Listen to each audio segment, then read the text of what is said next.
To quote the Dark One 778, open source marketing sucks. And it doesn't have to be that way. And I'm here to help. What's up, everyone? My name is Prophetic. I am a Linux user. I am a fan of all things open source.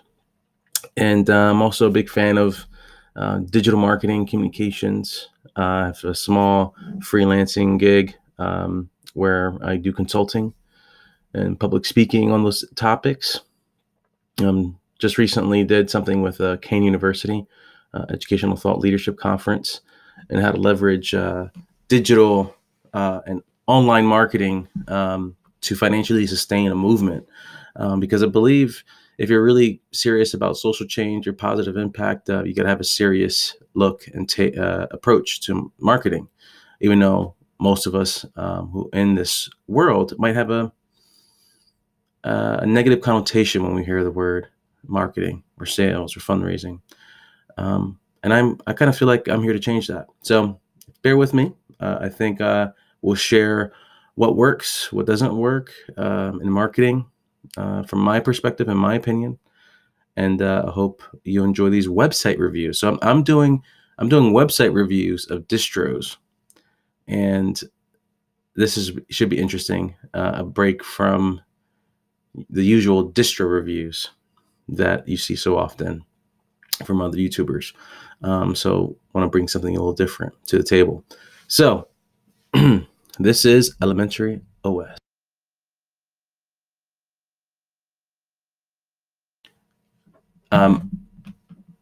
When you're looking at a website, sometimes, most of the time, this top half here is a very sacred real estate because it really gives your page a first impression.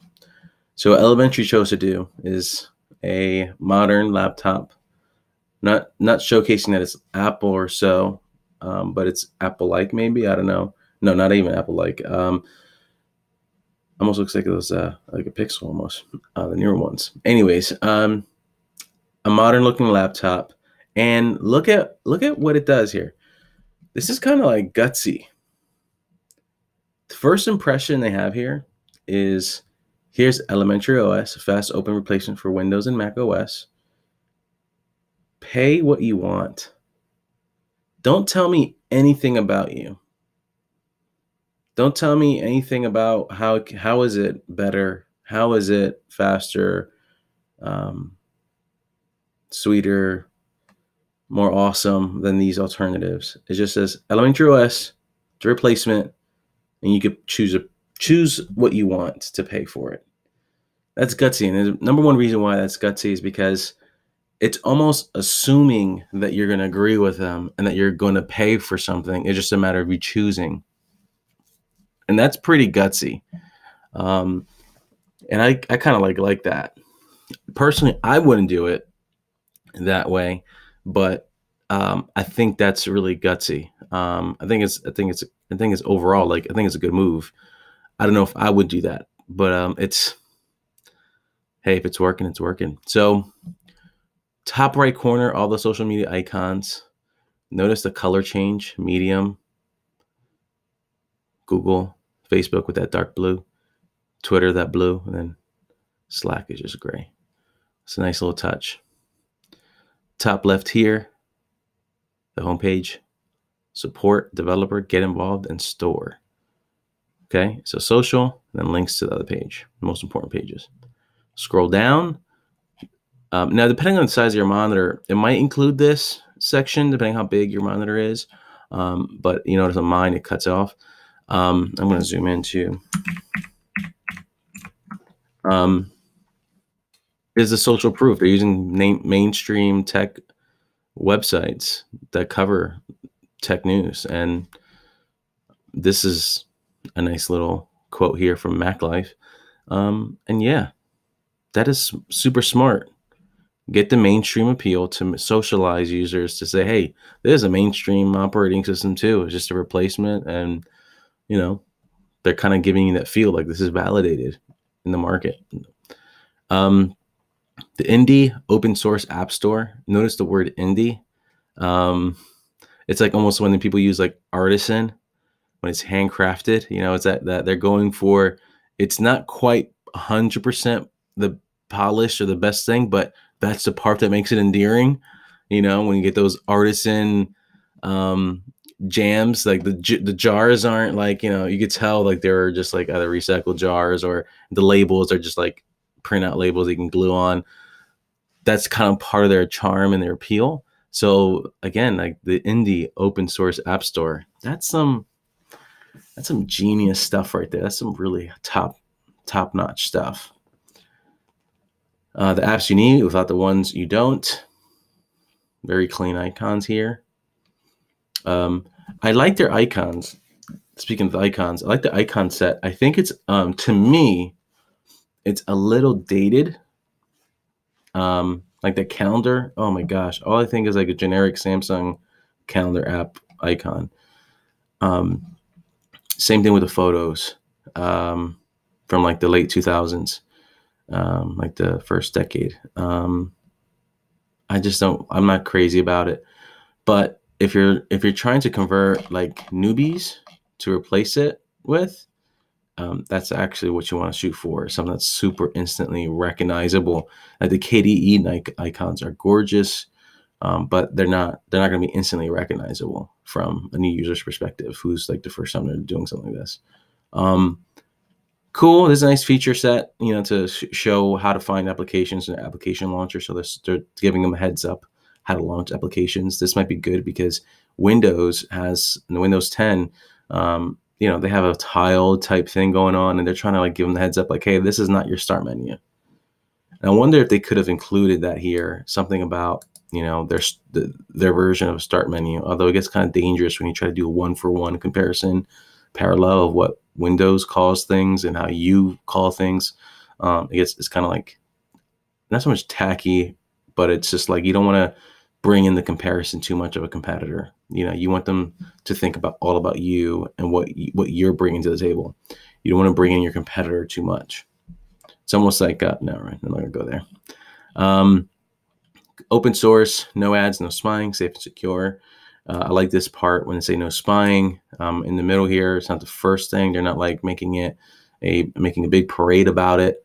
A lot of times, if your value proposition is no spying and no ads, it can have the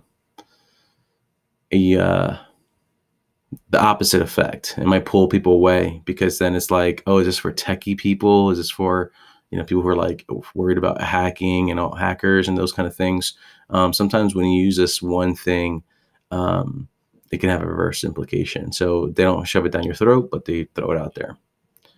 And again, after you seeing what they have here, it's pay what you want. And now notice here, they don't give you the breakdown of the amounts. They just kind of, it's a anchor to take you to the top. That's pretty nice. Simple button, clean colors, very clean. Okay.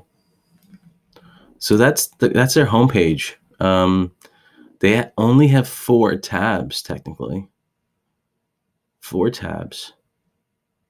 Now you notice they don't have something called like the About Us page, which I find interesting, like highlighting the creators. That's an interesting choice. Because I don't know if you guys know this, but the About Us page is the second most visited page in websites in general, across the board. So I guess maybe the developer. No, this is just a getting started page. Cool. Get involved. Look at this, nice colors, very modern, pop. Boom, boom, boom. Different little platforms for support. Pretty cool. The store. Wow. Got the swag. Very simple. Look at that, the terminal. Come on. That's cool how they're branding their terminal app like logo for this. Shop stickers. Of course, they're going to outsource that. to Unix stickers, which is nice. And I'm back.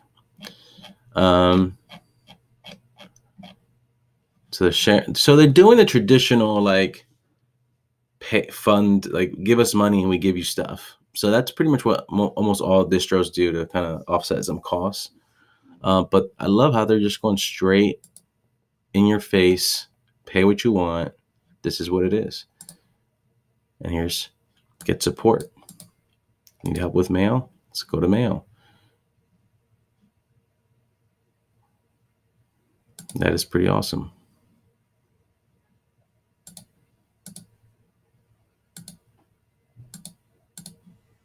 Okay. Installation or the basic stack exchange. Yeah, I'm really surprised you can't find the developers, like who they are, and Daniel's piece. That's really interesting. I guess they want to be so. I guess they want to avoid the doorway of like any type of criticism. Like, oh, these are young guys, they're brand new. They kind of want to make this so the only thing they want you to be conscious of is the product, not the people behind it, which is really interesting. And the only way you can go is see about Daniel's writings from Medium. I don't think he really writes anywhere else. So yeah, look at that. They're on Facebook. Maybe I'll do another one on Linux social media channels. But that's pretty cool. So I would say this is like, in terms of website design, the ability to educate the user, the ability to monetize the experience in terms of like making it sustainable. I would say this is like an A-. I would give it an A+ if they had like an About Us page, because that's another opportunity to socialize people and tell them like how awesome you are in a different way. And so, yeah. But this is like pretty much, I think, from designing a website, this is the thing to shoot for. Clean, simple, out of the way. And of course, if your goal is that, then that's what you're going to shoot for. Anyways, there's a brief website review of Elementary OS. Let me know your thoughts. Let me know if you want to see another website covered from marketing background, from marketing perspective, and how we should really learn how to do a better job at our digital communications for open source projects, because we want to see open source projects thrive, not just survive. All right. Catch you guys later. Have fun. See ya.